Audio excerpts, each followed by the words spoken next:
crisis. And just a day after James Cleverly said he wanted to reduce the number of small boat arrivals to 0 by the end of 2024, it's emerged that Channel migrant crossings are likely to increase this year. The number of arrivals last year fell to below 30,000, but Border Force officials have told the government that they expect around 35,000 migrants to cross the Channel in 2024. It could be as high as 50,000, in fact. And the warning comes as Nigel Farage hit out at the government for granting asylum to so many people last year.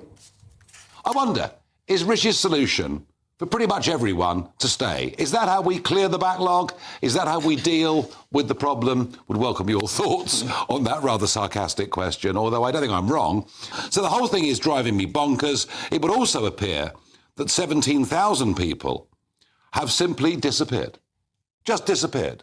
I can only guess they've joined criminal gangs or whatever else it may be. But what is for certain is that this whole issue of illegal immigration and legal immigration is rapidly climbing up towards the top of the list of political priorities in this country, as I always thought it would.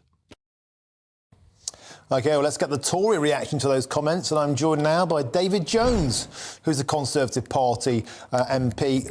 Good afternoon. Thank you for joining us on the show. So we just heard there from Nigel Farage in typical flamboyant form. But, of course, James Cleverly this week has committed to that target of 0 arrivals. And yet Border Force now saying numbers likely to go up to 35,000 or even as high as 50,000. Spells disaster for that pledge, doesn't it?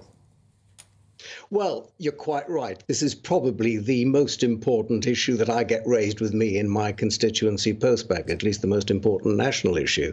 And it's got to be addressed. And the best means of addressing it, I believe, is the Rwanda bill, which was introduced just before Christmas, coming back to the Commons for its committee stage later on this month. And we, and by we, I mean I and colleagues, are working with the government to try to improve that bill, to make it even tighter, to provide a real disincentive to people from coming into this country. Because Nigel is absolutely right. This is probably the top political issue that people are talking about at the moment. And David, Rwanda or bust, it would seem. We found out yesterday there won't be a vote on that this week now. Already that's being stymied. Do you think that's your only way out of this mess? If we can't stop the boats, then we need to get the people out to Rwanda. And if that doesn't work, it really is going to be a disastrous start to the year. Well, Martin, it's not being stymied. I don't know whether you watched the second reading debate, but in fact, the government undertook to work with Conservative colleagues to try to improve the bill. There are one or two issues that need to be tightened up. But I do actually believe that the Rwanda bill will be a massive disincentive to people who want to come to this country illegally. If they want to come to this country without good reason, if they're not proper asylum seekers, then they must expect not to stay in this country. And the threat of actually having to be taken to Rwanda, I think, will be pretty powerful to stop them from coming. OK, David, you heard what Nigel had to say earlier. Richard Tice was saying that only the Reform Party can save Britain. Yesterday, I was joined in the studio by your party Deputy Chairman, Lee Anderson. He said this. Yes, I can understand why some of our voters are a little bit frustrated and angry, especially with the migration, the illegal and the legal migration. But reform is not the answer. It leaves the door open for Sir Keir Starmer to get in number 10 and undo all the hard work we've tried to do so far. So what do you say to that, David? Reform is not the answer. Look, I've worked very closely with both Nigel Farage and Richard Tice during the Leave Means Leave campaign. I know them well. I respect them both. They're both important people in the politics of this country, and they both have the well-being of this country at heart. The fact is, however, that what Lee said yesterday is absolutely right. If we want to fragment the right-wing vote, if we want to fragment the pro-Brexit vote, we will certainly end up with a Labour government. It's as simple as that.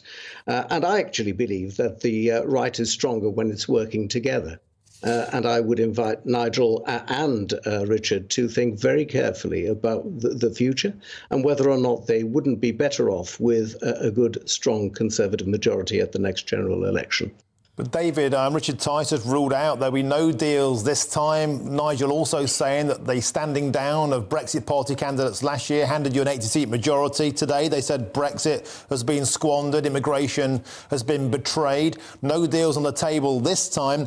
A lot of people saying that you guys have had your chance to cut down immigration. You've had your chance to turn things around, and it hasn't worked. So why should people stand aside this time? Why should people give the Conservatives another chance? Well, look, I've been around in politics a long time, and I've seen insurgent parties come and go over the years. The fact is, there are two parties of power in this country, and that's the Conservative Party and the Labour Party. And all the other parties do is to nibble away at the edges of the votes of both of those parties. You had an item on the Lib Dems a few moments ago, and they will do pretty much the same. But the fact is that when we approach a general election, people will be thinking very carefully about what's best for them and their families and for the country as a whole. And I actually think that people will consider whether or not Reform have a chance of winning. I think that they will conclude that despite their good intentions, they won't, and that they will look very carefully at what the Conservative Party has to offer. The issue of the general election date is important too, of course. There are suggestions that it might be in May. I don't believe that's the case. The Conservatives at the moment are polling some 20 points behind the Labour Party. We've got a lot happening in the next 8 or 9 months that might well change that arithmetic considerably, not least the budget on the 6th of March, but also if in fact the election is to be in the autumn, and Isaac Levido, the party's campaign manager, has said it's going to be on November the 14th, there is the potential for a second budget this year. And these can change things considerably. OK, thank you very much. I'm afraid we have to leave it there. David Jones, the Conservative MP for Clwyd West, thanks for joining us.